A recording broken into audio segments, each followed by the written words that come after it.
And hi குட்டீஸ் and friends, எல்லாரும் எப்படி இருக்கீங்க? வீட்டிலே சுலபமான முறையில், அதாவது சுத்தமான பசுநெய் எப்படி ப்ரிப்பேர் பண்ணலான்னு தாங்க நம்ம இப்போ இந்த வீடியோவில் பார்க்க போகிறோம். நம்ம கடைகளில் இருந்து பசுநெய் வாங்கும்போது அது கண்டிப்பாக சுத்தமானதா இல்லது குட் குவாலிட்டியா அப்படின்ட்டு நம்மளால் கணிக்கிறதுக்கே முடியாது.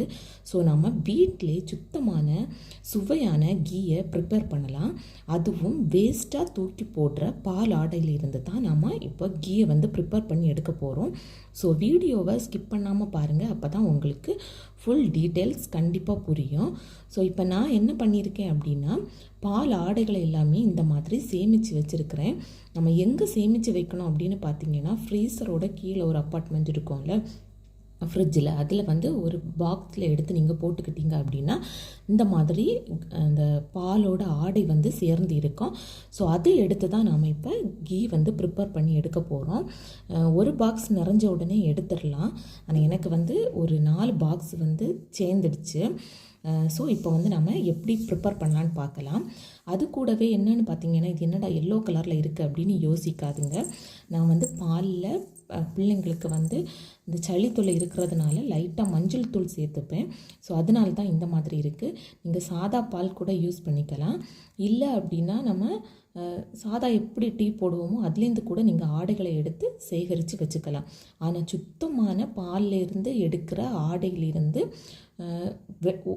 பியூர் ஒயிட்டாக ரொம்பவே கிளியரான வெண்ணெய் கிடைக்கும். அதை கூட நாம் வெண்ணெயாட்டு கூட யூஸ் பண்ணிக்கலாம்.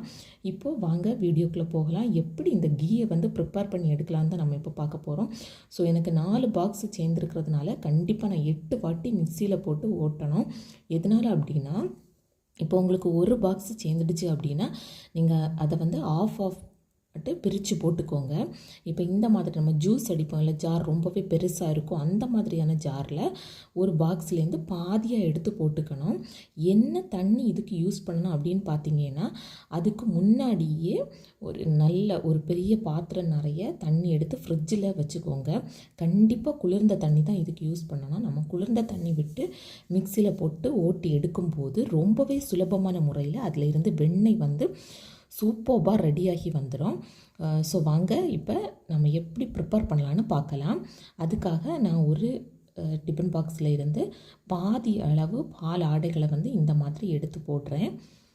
பால் ஆடைகளை இந்த மாதிரி எடுத்து ஒரு ஸ்பூன் கொண்டு யூஸ் பண்ணுங்கள். கைகள் கொண்டு நாம் எடுத்தோம் அப்படின்னா கைகளில் இது ஒட்டுறதுக்கு ரொம்பவே சான்ஸ் இருக்குது.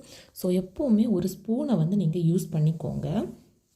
பெரிய டிஃபன் பாக்ஸாக இருந்துச்சு அப்படின்னா நீங்கள் ஒரு 3 வாட்டி போட்டுக்கணும். இல்லை அப்படின்னா 2 வாட்டி போட்டு நீங்கள் எடுத்துக்கலாம். இப்போ குளிர்ந்த நீர் தேவையான அளவு விட்டாச்சு. இப்போ நம்ம மிக்ஸி எடுத்து இந்த ஜார் எடுத்து மிக்ஸி ஜாரில் வச்சு நம்ம இப்படி ஓட்டி எடுத்துகிட்டு வரும்போது இந்த மாதிரி தாங்க. அதுக்காக ரொம்ப நேரம் அடிக்கணும் அப்படின்னு கிடையாது. நீங்கள் ஒரு 2-3 பல்ஸ் விடும்போதே அது என்ன ஆகிரும் அப்படின்னா இந்த மாதிரியான கன்சிஸ்டன்சிக்கு வந்துடும். இப்போ நாம் இதை ஒரு பாத்திரத்தில் சேவ் பண்ணி எடுக்கலாம். பாருங்கள் எவ்வளவு சூப்பராக இருக்குன்னு. பார்க்குறதுக்கே இந்த வெண்ணெயை அப்படியே எடுத்து சாப்பிடணும் போல் இருக்கும். நான் இப்போ இந்த பாலாடைகளை எல்லாத்தையுமே போட்டு இந்த மாதிரி நான் அடித்து எடுத்துகிட்டு வந்துட்டேன். இப்படி தாங்க நமக்கு அதாவது கீ ப்ரிப்பேர் பண்ணுறதுக்கான வெண்ணெய் கிடச்சிச்சு. அதில் உள்ள தண்ணியை பாருங்கள். இதை நம்ம செடிகளுக்கு கூட உரமாக ஊற்றிக்கலாம். ஸோ இந்த மாதிரியான கன்சிஸ்டன்சியில் தான் கிடைக்கும். இப்போ இந்த நம்ம சேமித்து வச்சுருக்கிற இந்த வெண்ணெயை க்ளீன் பண்ணி எடுக்க போகிறோம்.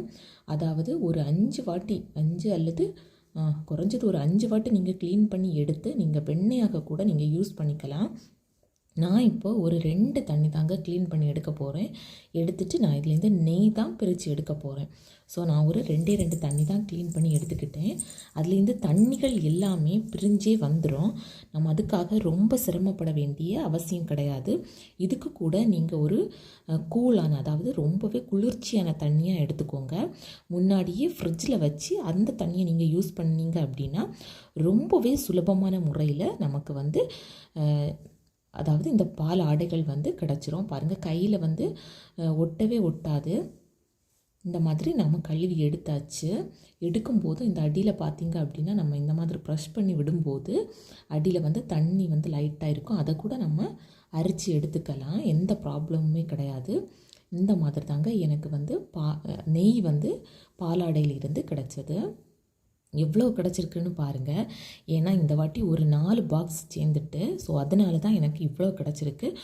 ஒரு பாக்ஸ் நீங்கள் சேர்த்து எடுத்தீங்க அப்படின்னா ரொம்பவே, அதாவது ரொம்ப நிறைய கிடைக்கும்னு இல்லை, நமக்கு வீட்டுக்கு தேவையான மினிமம் கொஞ்ச நாள் யூஸ் பண்ணிக்கலாம், அந்த அளவு நமக்கு கிடைக்கும். வீட்டுக்கு தாராளமாகவே போதும். நம்ம அதுக்காக ஸ்பெண்ட் பண்ணி, அதாவது மணி ஸ்பெண்ட் பண்ணி கடையில் இருந்து அந்த கெமிக்கலை வாங்கி நம்ம உடம்புக்குள்ளே போடணும் அப்படிங்கிற எந்த ஒரு அவசியமுமே இருக்காது. ஸோ கண்டிப்பாக நீங்களும் உங்கள் வீட்டில் ட்ரை பண்ணி பாருங்கள்.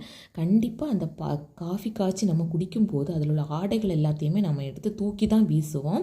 ஸோ அதை எடுத்து நாம் யூஸ் பண்ணும்போது ரொம்பவே சூப்பரான, உடம்புக்கு தேவையான, அதாவது ரொம்ப சத்துள்ள நெய் வந்து நம்ம வீட்டிலே ப்ரிப்பேர் பண்ணி எடுத்துக்கலாம்.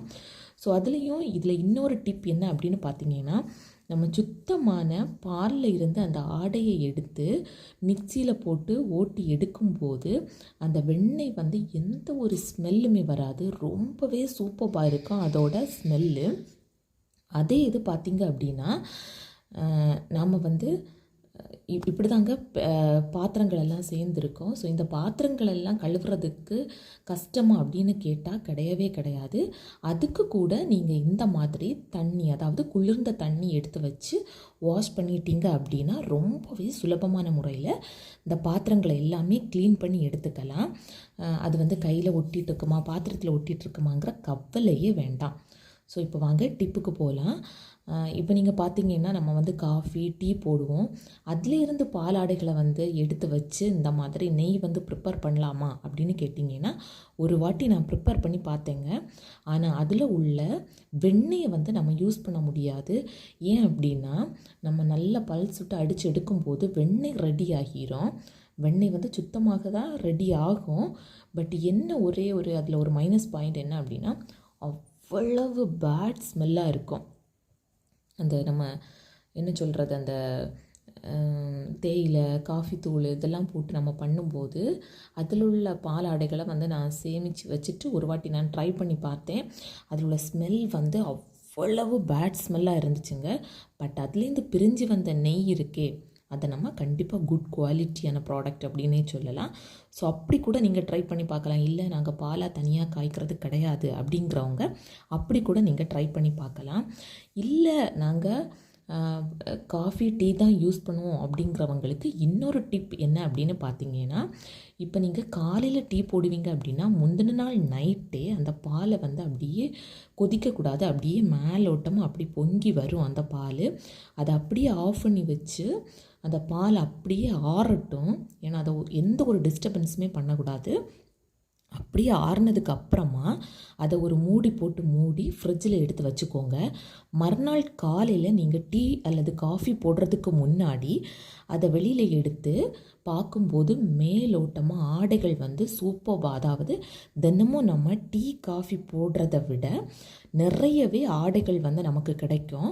ஸோ அந்த ஆடைகளை வந்து ஒரு ஸ்பூன் யூஸ் பண்ணி நீங்கள் அப்படியே அலாக்காக எடுத்து ஒரு பாக்ஸில் இந்த மாதிரி ஸ்டோர் பண்ணி வச்சுக்கோங்க. அதுக்கப்புறமா நம்ம வந்து இந்த மாதிரி மிக்சியில் போட்டு ஓட்டி நெய் எடுத்துக்கிட்டோம் அப்படின்னா சூப்பரான சுவையான நெய் வந்து வீட்டிலே ரெடி ஆகிரும். எனக்கு இந்த வாட்டி ரொம்பவே நிறைய நெய் கிடச்சிருக்கு அப்படின்னே சொல்லலாம். எதனால் அப்படின்னா 4 பாக்ஸ் சேர்ந்துருந்துச்சு. ஸோ அதனால தான். இப்போ பாருங்கள், அது வந்து கொதி விட்ட தொடங்கின உடனே அது வந்து லைட்டாக காஞ்சிடுச்சு. அப்படிங்கிற பதத்தில் நம்ம கறி லீவ்ஸ், அதாவது கறிவேப்பிலை அல்லது முருங்கை இலைகள் லைட்டாக தூவி இறக்கி வச்சுக்கோங்க. அதுக்கப்புறமா நல்லா ஆறட்டும். ஆறுனதுக்கு அப்புறமா இந்த மாதிரி ஒரு கண்டெய்னரில் கொஞ்சமாக வெந்தய விதைகள் லைட்டாக தூவி விட்டுட்டு இந்த மாதிரியான அரைப்பை வந்து நீங்கள் யூஸ் பண்ணிக்கோங்க. அதாவது ஃபில்டர் பண்ணுறதுக்காக இதை வந்து இந்த மாதிரியான வடிகட்டியை வந்து நீங்கள் யூஸ் பண்ணிக்கோங்க. அதுக்கப்புறமா நாம் வந்து இதில் எடுத்து ஊற்றிக்கலாம். பாருங்கள் எவ்வளவு சுத்தமான சுவையான நெய்யாக இருக்குது அப்படின்ட்டுன்னு. கண்டிப்பாக நம்ம வந்து கடையிலேருந்து வாங்கும்போது இந்த அளவு குட் குவாலிட்டியாக இருக்குமா அப்படின்னா ரொம்பவே டவுட் தான். ஸோ எல்லாருமே இதை வந்து நீங்கள் ட்ரை பண்ணி பாருங்கள். வீட்டில் நீங்கள் ஒரு வாட்டி ட்ரை பண்ணி பார்த்துட்டீங்க அப்படின்னா கண்டிப்பாக உங்களால் இதை வந்து கடையில் இருந்து நான் போய் வாங்குவேன் அப்படிங்கிற மைண்ட் செட்டை மாற்றிடுவீங்க. அதுவும் நிறைய பேர் என்ன அப்படின்னா நெய் வந்து யூஸ் பண்ணுறதே கிடையாது. எதனால் அப்படின்னா அது வந்து ரொம்பவே காஸ்ட்லிங்கிறதுனால. ஸோ கண்டிப்பாக நம்ம வீட்டில் இந்த மாதிரி ஸ்டோர் பண்ணி வச்சுக்கிட்டோம் அப்படின்னா நமக்கு தேவையான விஷயத்தை நாமளே ஃபில் பண்ணிக்கலாம். அதாவது தோசை பண்ணும்போது தோசைக்கு மேலே விட்டுக்கலாம், இல்லை அப்படின்னா பருப்பு குழம்பு வைக்கும்போது அதில் மேலோட்டமாக விட்டுக்கலாம். சின்ன பிள்ளைங்க வீட்டில் இருந்தாங்க அப்படின்னா அவங்களுக்கு வந்து சாதம் பிசைஞ்சு கொடுக்கும்போது அதில் கூட மேலோட்டமாக விட்டு அழகாக விரசி கொடுக்கும்போது அவங்களுக்கு அது ரொம்பவே ஹெல்த்து கூட. இதில் இன்னொரு விஷயம் என்ன அப்படின்னு பார்த்தீங்கன்னா, நம்ம பெரிய கண்டெய்னரில் இருந்து இந்த மாதிரி சின்னதாக ஒரு பாக்ஸில் வந்து போட்டு வச்சுக்கிட்டோம் அப்படின்னா நமக்கு ரொம்பவே ஈஸியாக இருக்கும். அதுக்கப்புறம் லாஸ்ட்டு பார்த்திங்கன்னா ஏன்னா 2 வாட்டி தான் தண்ணி வந்து கழுவினேன். ஸோ அதனால தான் இப்படி இருக்குது. நம்ம ஒரு 5 தண்ணி கழுவி அந்த வெண்ணெயை வந்து போட்டு நெய் எடுத்தோம் அப்படின்னா இந்த அளவுக்கு அடியில் வந்து பிடிக்காது. ஆனால் இதை வந்து க்ளீன் பண்ணுறது ரொம்பவே சுலபம். நீங்களும் ட்ரை பண்ணி பாருங்கள். Start to love your self, everything will be changing.